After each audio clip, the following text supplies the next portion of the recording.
Okay, चलिए दोस्तों, आप सभी का स्वागत है आपके अपने प्लेटफॉर्म डीके शिक्षा पर। और मैं आपका एजुकेटर डीके गुप्ता। तो जैसे कि दोस्तों, मैं आपको आपके आने वाले एग्जाम सीटेट पेपर 1 के लिए क्या करवाते हुए चल रहा था, तो पर्यावरण अध्ययन यानी कि ईवीएस करवाते हुए चल रहा था। जिसमें दोस्तों मैंने आप सभी बच्चों को बोला था कि अगर आप किसी भी प्रकार के सेंट्रल एग्जाम जो कि सीबीएसई कंडक्ट करवाती है, उसको अगर आपको क्रैक करना है तो सिंपल सा एक लॉजिक है कि एनसीईआरटी बुक्स को फॉलो करो, क्योंकि वो जो पेपर बनाते हैं वो एनसीईआरटी की बुक से बनाते हैं और बिल्कुल एनसीईआरटी के लाइन टू लाइन छाप देते हैं अपने एग्जाम्स के क्वेश्चंस।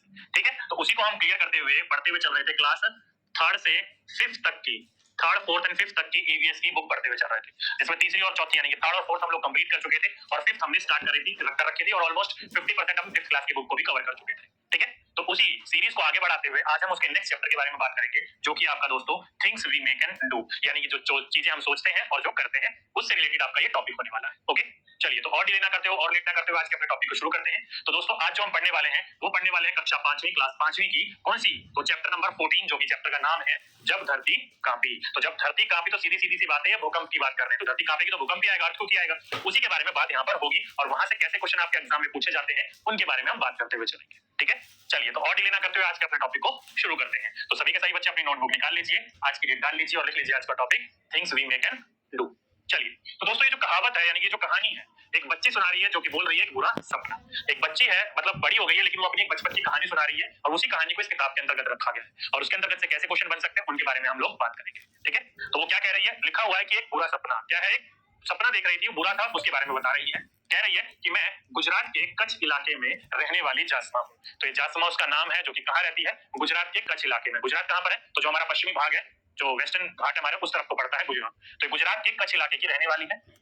कह रही है कि बात तब की है जब मैं सिर्फ कितने साल की थी, तो 11 वर्ष की थी, केवल कितने साल की थी, केवल 11 ईयर ओल्ड, 11 साल की थी।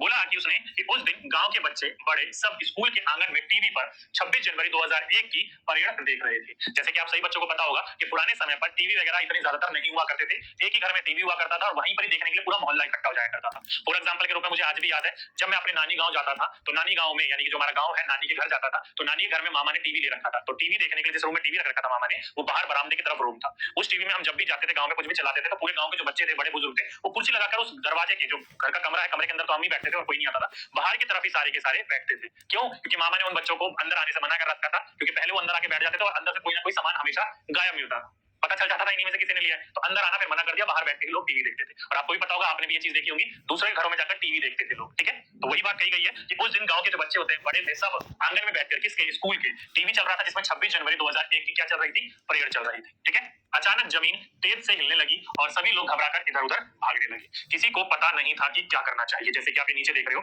कि जैसे ही वो 26 जनवरी 2001 की परेड देख रहे थे, उसी समय अचानक से जो जमीन है वो तेज से हिलने लगी, कांपने लगी और लोग जो डर के मारे हैं वो इधर उधर, जैसे कि इमेज में देख रहे हो आप, इधर उधर भागने लगे डर के मारे। क्यों, क्योंकि लोगों को पता ही नहीं था कि ऐसी सिचुएशन में करना क्या है। ठीक है, तो इस वजह से लोग घबराकर अपनी जान बचाने के लिए इधर उधर भागने लगे। तो ये कब की कहानी है, तो 26 जनवरी 2001 की बात है।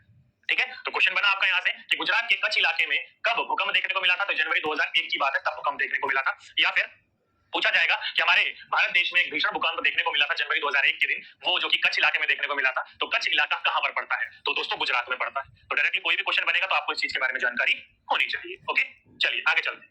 आगे बोला एक नई शुरुआत, क्या नई शुरुआत, तो दोस्तों जब ये भूकंप आया था, इस भूकंप में काफी जान मान की क्या हुई, हानि हुई। जैसे कि देख सकते हो काफी लोग यहाँ पर घायल हुए, कई लोगों को चोट आई, कई लोगों की जान भी चली गई, तो काफी लोगों की यहाँ जान मान की हानि हुई और सबों के जो घर थे वो भी टूट गए इस भूकंप के अंतर्गत।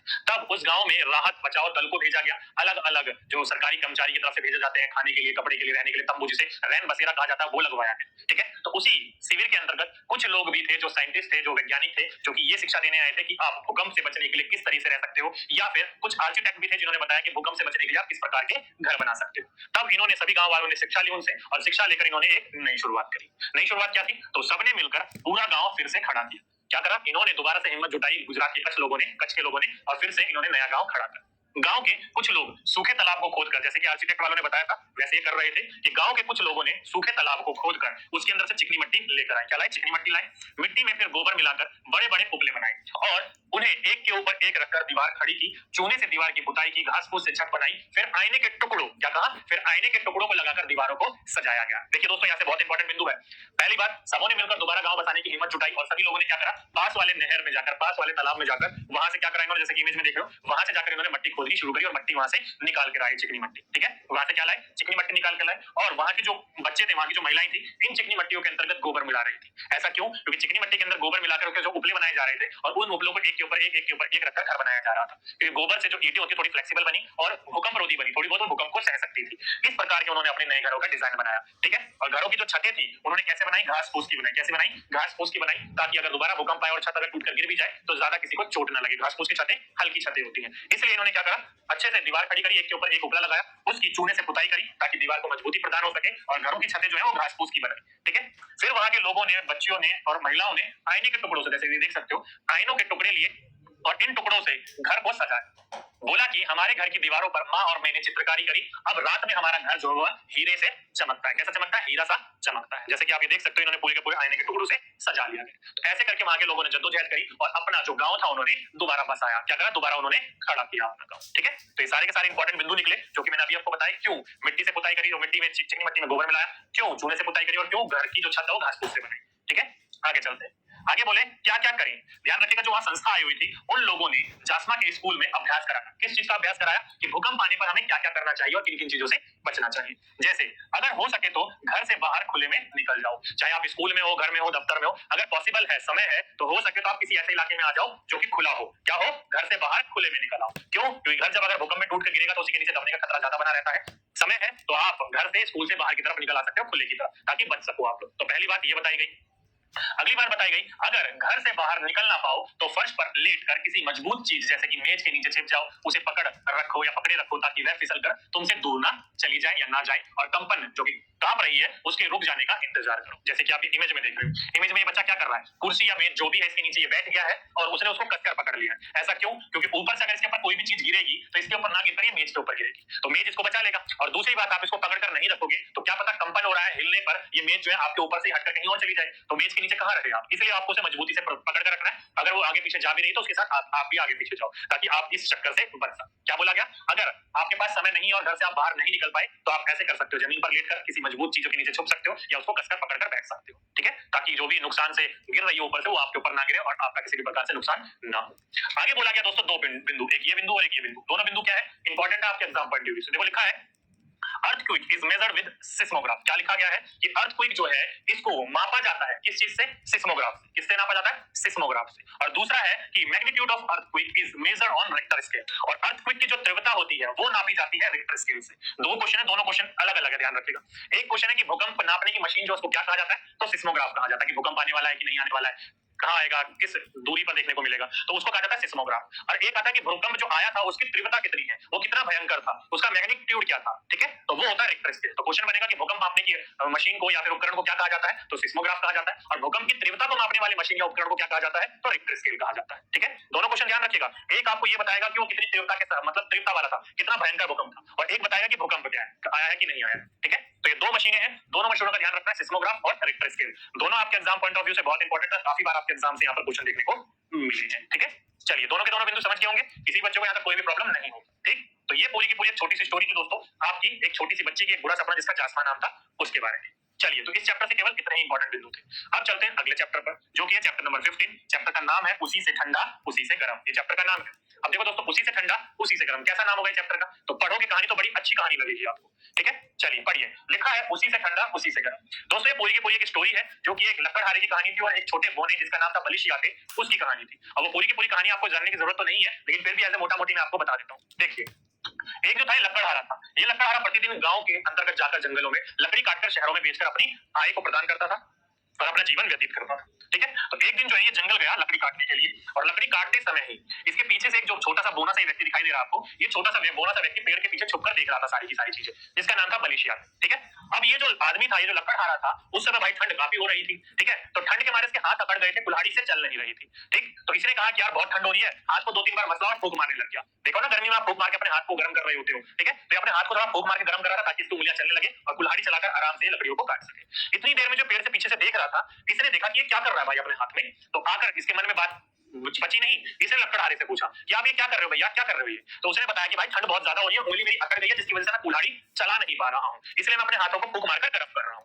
क्या रहा, अच्छा ओके ओके कर लो, ये बात इसने ऐसे करके सोच करके देखी, लेकिन इसके मन में अभी भी क्वेश्चन चल रहा था कि भाई अपना हाथ फूंक मारकर गर्म कैसे करना है। अब भाई बोना सा व्यक्ति बोना सा दिमाग समझे तो समझे कैसे, तो इसने जो है इसके ऊपर विश्वास ना करके पेड़ के पीछे छुपकर फिर भी इसको देखने लगा कि यार आगे क्या करता है। ठीक है, कुछ देर बाद जब ये लकड़ी काट कर थक गया तब इसको भूख लगने लगी, तब कह रहा यार भूख लग रही, अब क्या करूं, तो अपनी जेब में 4-5 आलू डाल के लाया था, काटी हुई जो लकड़ी थी इसने उसमें से कुछ लकड़ी निकालकर इसने आग जलाई और उस आग के ऊपर जो आलू लेकर आया था आलूओं को भूनने लगा। क्या लगा, आलूओं को ये भूनने लगा। भूनकर जब अच्छे से तरीके से आलू तैयार हो गए तो उन आलूओं को उठाकर ये खाने की कोशिश कर ही रहा था कि इसके हाथ जो है वो गर्म आलू थे, वो हाथ जो है पकने लगे, से गरम गरम आलू उठाते हो तो पकते थे ना, तो अब वो जो व्यक्ति है कोई लकड़हारा ये ऐसे ऐसे करके उसको फूंक मारने लग गया। ठीक है, फूंक मारने लग गया, पीछे से वही जो बोना व्यक्ति था पेड़ के पीछे जो छुप के देख रहा था वो ये चीज देखने लगा, फिर दोबारा ये इसके पास आया और बोलने लगा अरे भाई यार आप इसमें और क्यों फूंक मार रहे हो, आलू तो आपने पहले ही आग डाल के पका दिए हैं, तो आप और आलूओं में फूंक मारकर इसको क्यों जला रहे हो, क्यों इसको भून रहे हो। तो लकड़हारा बोलता नहीं नहीं भाई मैं इसको और नहीं जला रहा हूँ, फूंक मारकर इसको मैं ठंडा कर रहा हूँ ताकि मैं इसे खा सकूं। बस इतनी सी बात इस आदमी ने सुनी और सर पर पांव रखकर ऐसे भागा बोलता हुआ कि भूत भूत भूत भूत चुड़ैल चुड़ैल इसके अंतर्गत। क्यों, क्योंकि इसने कुछ देर पहले से जब पूछा कि भाई आप फूंक क्यों मार रहे हो, तो इसने कहा मैं हाथों को गर्म कर रहा हूं। फिर कुछ देर बाद इसने पूछा कि क्या कर रहे हो, तो हाथों को फूंक मारकर ठंडा कर रहा था, मतलब फूंक मारकर गर्म भी कर रहा है और फूंक मार के ठंडा भी कर रहा है। इतनी सी बात इसको जैसे ही पता चली ना बस सर के ऊपर पांव रखा और ऐसे भागा जैसे इसने सही में भूत देख लिया। अब भाई ये बलि सियासत था तो छोटा सा, इसी छोटी सी बुद्धि में बात कैसे समझ में आती कि फूंक मारने से गर्म भी हो रहा है, फूंक मारने से ठंडा भी हो रहा है। अब किसी बात की कंफ्यूजन में सर के ऊपर पांव रख के ऐसा भागा कि ये दूर दूर तक दिखाई नहीं दिया। ठीक है, तो इसलिए इस कहानी का नाम रखा गया उसी से ठंडा उसी से गर्म। फूंक मार के ठंडा किया जा रहा है, फूंक मार कर ही गर्म किया जा रहा है। अब ये सोचा भाई पता नहीं क्या दानव सा है जो फूंक मार के ठंडा गर्म कर रहा है, बस तो 9 तो 11 हो गया। ठीक है, तो ये पूरी की पूरी कहानी थी इसके अंतर्गत। कहानी मोरल के लिए अच्छी है लेकिन कहानी के पीछे बताने के पीछे मेरा क्या रीजन था आप समझिए। देखिए नीचे लिखा है शिक्षक संकेत, क्या लिखा हुआ है, लिखा हुआ है कि बच्चों को बताएं कि इस कहानी के लेखक डॉक्टर जाकिर हुसैन है। कौन है, डॉक्टर जाकिर हुसैन है, बहुत इंपॉर्टेंट नाम है, ध्यान रखिएगा। इस कहानी के जो लेखक है, जो कहानी लिखी है वो डॉक्टर जाकिर हुसैन ने लिखी है, जो हमारे देश के क्या थे, पूर्व राष्ट्रपति थे। क्या थे, पूर्व राष्ट्रपति थे। बहुत इंपॉर्टेंट क्वेश्चन है, ध्यान रखिएगा। डॉक्टर जाकिर हुसैन के द्वारा ये कहानी लिखी गई है और डॉक्टर जाकिर हुसैन जो थे वो हमारे पूर्व राष्ट्रपति थे, प्रेसिडेंट थे हमारे भारत के। ठीक है, आगे बोला है उन्होंने बच्चों के लिए और कई कहानियां लिखी हैं। बच्चों से चर्चा हो सकती है कि बलिश यादें और काल्पनिक पात्र का इस्तेमाल क्यों किया गया होगा। तो पूरी की पूरी जो काल्पनिक कहानी लिखी थी इन्होंने, इसके पीछे क्या रीजन था, इन चीजों के बारे में आप बच्चों से बातचीत कर सकते हैं। ओके, तो पूरी की पूरी कहानी के पीछे यही रीजन था बताने का कि कहानी का मोरल आप लोग जान सको। और इस कहानी को लिखा किसने, तो हमारे पूर्व राष्ट्रपति जी ने, जिनका नाम था डॉक्टर जाकिर हुसैन, उनके द्वारा पूरी की पूरी कहानी लिखी गई थी। ठीक है, उम्मीद करता हूं यहां तक सभी के सभी बच्चों को समझ में आ गया होगा, कोई दिक्कत वाली बात नहीं है। ठीक है, आगे ही एक कहावत दी गई थी कि आप दिन प्रतिदिन इन चीजों का इस्तेमाल कहां करते हो। फॉर एग्जांपल के रूप में दोस्तों, जब आप चाय पीते हो तो उसको फूंक मार के ठंडा करते हो, तब जाकर आप उसे पीते हो। ये सर्दियों के दिनों में हाथों को फूंक मार के ठंडा करते हो, तब करते हो। या फॉर एग्जांपल के रूप में जब किसी बच्चे को चोट वोट लग जाती है, गिर जाता है, गोड़ा से निकल आता है, तो कपड़े में आप फूंक मार के गर्म करके उसके माथे पर लगाते हो, या आंख में लगाते हो, आंख में लग जाता है तो। ठीक है, तो इन चीजों के लिए हम इन चीजों का रूप में हम इस्तेमाल करते हैं। बाकी इतनी चीज जरूरी नहीं है, बस मैंने आपको इसलिए वो एग्जांपल दिया ताकि हम आप समझ सको कि दैनिक जीवन की जिंदगी में भी हम इन चीजों का इस्तेमाल करते हैं, फूंक मारकर उसी से गर्म उसी से ठंडा करते हैं। ठीक है, इंपॉर्टेंट बिंदु है, ध्यान रखिएगा। अगर आपके एग्जाम में पूछा जाएगा तो आपको इन चीजों के बारे में जानकारी होनी चाहिए, इन चीजों के बारे में पता होना चाहिए। ओके, चलिए आगे चलते हैं। आगे चले तो दोस्तों वो चैप्टर बस उतना ही सा था, बिल्कुल छोटा सा चैप्टर था। अगले चैप्टर पे चलते हैं। अगला चैप्टर है कि कौन करेगा यह काम। बहुत इंपॉर्टेंट चैप्टर है दोस्तों, कौन करेगा यह काम। कुछ काम ऐसे हैं जो कि हमारे यहाँ पर कुछ वर्गों के लोगों के द्वारा ही मान लिया जाता है कि इन्हीं का ही काम है, तो अगर वो लोग भी काम करना वो छोड़ देंगे तो कौन वो काम करेगा। ठीक है, आर्टिकल 15 नाम की एक मूवी आई थी, अगर आपने वो मूवी देखी होगी तो बहुत अच्छी बात है, नहीं देखी है तो मैं आप सभी बच्चों को निवेदन करूंगा कि उस मूवी को जरूर देखें आप। ठीक है, काफी अच्छी स्टोरी है उसकी और काफी अच्छी जानकारी उसमें मिलेगी भी आपको। चलिए आगे चलते हैं। लिखा है चैप्टर में कि कौन करेगा यह काम, जैसे कि आप ये इमेज में देख रहे हैं। कचरे की सफाई हो गई, सीवर के अंदर घुस घुस कर सीवर की सफाई करनी होगी, रोडों को साफ करना हो गया। अगर इन लोगों ने ये काम करना बंद कर दिया तो कौन करेगा ये काम। जैसे कि वो आर्टिकल जो मूवी आई थी उसके अंतर्गत आयुष्मान खुराना है, उसके पुलिस स्टेशन में जो सीवर लाइन बिछी हुई थी ना, सीवर लाइन में जो सफाई कर्मचारी थे वो सफाई कर्मचारियों ने आना बंद कर दिया जानबूझकर ताकि दिखाया जा सके। तो सीवरेज लाइन सारी की सारी भर गई, धीरे धीरे पानी बाहर बहने लगा, सीवर का पूरा स्टेशन के बाहर पानी पानी गंदा पानी हो गया, आने जाने में तकलीफ होने लगी। फिर सारे अधिकारियों को बुलाया गया, सारी चीजें ठीक करी गई, सीवर के अंदर लोग गए उसे, तब जाकर वो सीवर लाइन साफ हुई और तब जाकर सारा का सारा सिस्टम स्वच्छ हुआ पूरा का पूरा। तो ऐसे करके ये बात यहाँ पर बताई गई है कि अगर ये लोग ये काम नहीं करेंगे तो कौन करेगा, कौन करेगा ये। ठीक है, तो देखो दोस्तों क्या लिखा है कि क्या ऐसे हालात बदलने की कोशिश किसी ने की है। हाँ, कोशिश तो कई लोगों ने की है, आज भी करते हैं, पर बदलाव लाना आसान नहीं है। ऐसे लोगों में एक थे महात्मा गांधी। महात्मा गांधी जी ने बहुत करीब के साथी थे, कौन, तो महादेव भाई देसाई, जिनका बेटा नारायण, नारायण का बचपन गांधी जी के आश्रम में गुजरा। तो दोस्तों ये बहुत इंपॉर्टेंट कहानी, एक छोटी सी कहानी है। जब गांधी जी ने साबरमती आश्रम खोला था, ठीक है, आपको पता है साबरमती में उनका एक आश्रम था, उस आश्रम के अंतर्गत सभी लोगों के काम अलग अलग बांटे हुए थे। उस आश्रम के अंतर्गत उन्होंने एक छोटा सा शौचालय भी बना रखा, जो कि शौचालय आज की तरह एडवांस नहीं था। उस शौचालय के अंतर्गत एक गड्ढा खोद के उसके अंदर टोकरी रखी हुई थी उस गड्ढे के अंदर जो टोकरी रखी गई थी उसी में लोग आकर शौच करते थे, और जब वो टोकरी भर जाती थी उस टोकरी को ले जाकर गांव के बाहर जाकर जहां खाद बनाया करते थे गांधी जी, वहां पर जाकर बियर कराना होता था। और वो जो टोकरी है किसी स्पेशल व्यक्ति के द्वारा नहीं उठवाया जाता था, जो आश्रम में बच्चे रहा करते थे उन्हीं बच्चों में से सभी बच्चों का काम बटा हुआ था, तो उन्हीं में से हर किसी का काम जो है सर्कुलेट होता था, हर किसी के पास वो काम बारी बारी होकर आता था, तो उन बच्चों का ही अपना काम था। तो उसी में नाम था एक कौन, महादेव भाई देसाई, जिनका बेटा था नारायण। नारायण को ही ये सारी की सारी चीजें देखने को मिल रही थी। जब नारायण पहली बार इस आश्रम में आया था तो ये काम उसने करने से बिल्कुल साफ मना कर दिया था, लेकिन जब धीरे धीरे वो गांधी जी के लक्ष्य कदम पर चला तो आगे जाकर उसने ये काम स्वीकार करा और काम को करने दिया। क्यों? क्योंकि गांधी जी ने साफ कहा था कि इंसान को यानी कि हमें हर प्रकार के काम आने चाहिए, काम सीखना भी एक तरीके की कला है, चाहे वो सफाई का ही काम क्यों ना हो। ओके, इसलिए गांधी जी ने इसकी पहल करी थी, और गांधी जी इस चीज के बारे में बोलते भी थे, ये काम इतनी जल्दी बदलाव नहीं होगा, ये छुआछूत काम, लेकिन धीरे धीरे हम इस पर प्रयास करते रहना चाहिए। ठीक है, चलिए आगे चलते हैं। आगे लिखा, ऐसा भी एक बचपन। क्या है ये बचपन? तो यह बात लगभग 100 साल पुरानी है। ध्यान रखिए दोस्तों, बहुत ही अच्छी स्टोरी है, काफी एग्जाम में यहाँ से क्वेश्चन देखने को मिले। जो ये बात बोली गई है लगभग लगभग 100 साल पुरानी है। 7 साल का भीम महाराष्ट्र के गोरेगांव में अपने पिता के साथ छुट्टियां मनाने गया था। उसने देखा कि एक नाई किसी बड़े किसान की भैंस की खाल पर उगे लंबे लंबे बाल साफ कर रहा था। भीम को अचानक अपने बड़े हुए बालों का ख्याल आया। नाई के पास जाकर उसने अपने बाल काटने को कहा। नाई फट से बोल पड़ा, तुम्हारे बाल काटूंगा तो मैं और मेरा उस्ताद दोनों गंदे हो जाएंगे। देखिए दोस्तों, कहानी कितनी अच्छी है। कहानी आज से 100 साल पुरानी कहानी है, जो कि उस समय जो थे कौन, भीम, वो केवल 7 वर्ष के थे। वो गोरेगांव महाराष्ट्र में गए हुए थे। गोरेगांव कहां पड़ता है दोस्तों? महाराष्ट्र में पड़ता है। वहां अपने पिताजी के पास गए हुए थे छुट्टियों को मनाने के लिए। तो वहां पर एक बड़ा किसान था। कौन? एक बड़ा किसान था। उस किसान की एक भैंस थी जिसके लंबे लंबे बाल हो गए थे। उस भैंस के जो बाल है वो नाई काट रहा था। कौन? एक नाई काट रहा था। नाई यानी कि जो बालों की छटाई उठाई करता है, वो नाई काट रहा था। वहीं पर ही भीम को अचानक से उसको काटते हुए देखा तो उसको अपने बालों की याद आ गई कि मेरे भी बाल बहुत बड़े बड़े हो गए, चल मैं भी कटवा लेता हूँ। तो जैसे वो नाई के पास गया कि भाई मेरे भी बाल बड़े बड़े हो गए, मेरे भी बाल काट दो, तो नाई ने झट से कहा, मैं और तेरे बाल काटूंगा। तेरे बाल काटने से, तेरे बाल अगर मैं काटूंगा तो मैं और मेरे उस्ताद जो है दोनों के दोनों क्या हो जाएंगे? वो दोनों के दोनों गंदे हो जाएंगे। क्या हो जाएंगे? दोनों के दोनों गंदे हो जाएंगे। अरे क्या इंसान बाल, ध्यान रखिएगा, ध्यान रखिएगा, यहाँ पर बहुत अच्छा है। क्या लिखा है? अरे क्या इंसान बाल काटना भैंस की खाल की सफाई या फिर खाल साफ करने से ज्यादा गंदा काम है? अब ये भीम के मन में बात चलने लगी। क्या बोला उसने? कि इंसान के बाल काटने से भी ज्यादा अच्छा काम है भैंस के बाल काटना। ये साफ साफ उन्होंने कहा। वो मन में सोचने लगे कि इंसान बाल काटना भैंस की खाल साफ करने से ज्यादा गंदा काम है। नन्हे भीम ने ये सोचा। भाई वो देखा जाता है भैंस के बाल काट रहा था, इंसान के बाल काटने में क्या जा रहा था उसको? इंसान तो भैंस से तो अच्छा ही है ना इंसान, लेकिन वो फिर भी बोला नहीं कि मैं तेरे बाल काटूंगा तो मैं गंदा हो जाऊंगा। ठीक है, आगे चलकर यही भीम भीमराव यानी कि बाबा साहब अम्बेडकर नाम से दुनिया भर में मशहूर हो गए। देख सकते हो दोस्तों, यही जो भीम है, जो ये सोच रहे थे, इनके बचपन से इनके अलग अलग प्रकार के इनके सामने बहुत सारी चुनौतियां आई, लेकिन चुनौतियों से इन्होंने हार नहीं मानी। अच्छी तरीके से इन्होंने पढ़ाई करी, बहुत सारी पीएचडी डिग्री थी इनके पास, काफी अच्छे अच्छे इन्होंने क्या कर रखे थे, कोर्सेज कर रखे थे इंटरनेशनल यूनिवर्सिटीज से। ठीक है, तो आगे चलकर यही जो भीम थे वो भीमराव यानी कि बाबा साहब भीमराव अम्बेडकर के नाम से दुनिया भर में मशहूर हुए, और बाबा साहब ने ही अपने जैसे लोगों पर होने वाले अन्याय के खिलाफ लड़ाई की। आजादी के बाद बाबा साहब की अगुवाई में ही हमारे देश का जो संविधान है वो तैयार हुआ। तो ध्यान रखिएगा, पूछा जाएगा कि निम्नलिखित में से हमारे देश के संविधान को किसकी अगुवाई में तैयार किया गया था?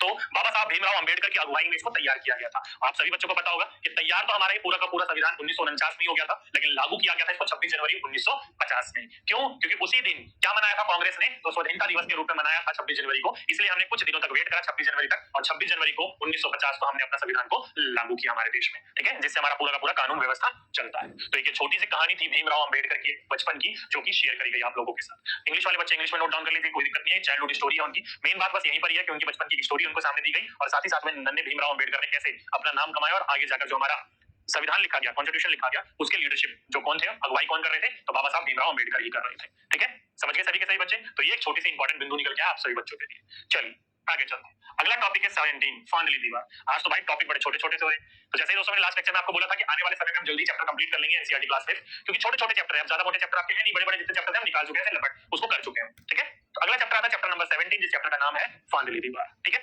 चलिए अब ये फांदली दीवार क्या है? तो दोस्तों कुछ छोटे छोटे बच्चे हैं जो कि लड़कियां हैं, जिन्होंने घर के कामकाज से, घर की जो ऊंची ऊंची उनकी दीवारें बांधी हुई थी कि 7 बजे के बाहर नहीं जाना, ये काम इनका है, ये काम उनका, उन्होंने वो काम छोड़कर बास्केटबॉल सीखा, और बास्केटबॉल सीखने के बाद नेशनल लेवल पर वो खेलने के लिए टीम चुनी गई थी, महिलाओं की, फीमेल्स की। उन्हीं की ये कहानी है, इसलिए इसका नाम रखा गया फांदली दीवार। ठीक है, वहीं पर एक छोटा सा बिंदु निकल के आता है कोच सर। कोच सर के बारे में जानकारी दी है कि आपके एग्जाम में कहीं भी क्वेश्चन बनेगा तो केवल यहीं से बनता है और कहीं से नहीं बनता। ठीक है, क्या लिखा है देखिए, इस टीम की शुरुआत, जिस टीम के बारे में मैंने अभी आपको बताया था नेशनल लेवल में पार्टिसिपेट कर रही है, तो इस टीम की शुरुआत करने वाले और इन्हें खेल जो कि बास्केटबॉल है सिखाने वाले कौन है? तो नूर खान ने बताया इस इलाके में यह एक ही ग्राउंड है खेलने के लिए। मुंबई की यह जगह बहुत ही भीड़ भाड़ वाली है, और वही है हमारा छोटा सा मैदान बच्चू खा प्ले ग्राउंड। तो ये जो बच्चे हैं जहां पर खेलने के लिए जाते हैं तो वो है बच्चू खा प्ले ग्राउंड। पूरी मुंबई की भीड़ भाड़ इलाके में जो जहां रहते हैं वहां पर केवल ये एक ही प्ले ग्राउंड है, और यही प्ले ग्राउंड में आकर सारी की सारी टीम प्रैक्टिस किया करती थी। कौन थे इनके गुरु?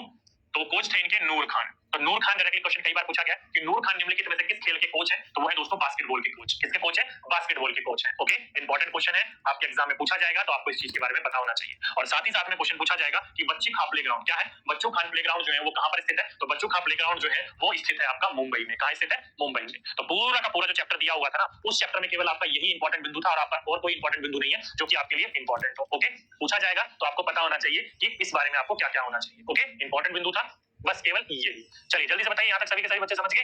देन आगे चलते हैं। फटाफट बताइए, फटाफट बताइए, सभी बच्चे समझ गए?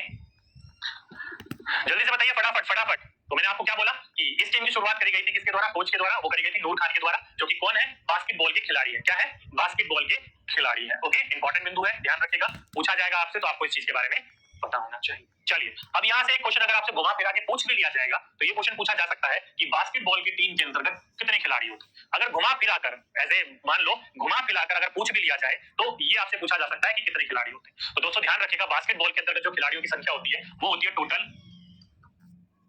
12।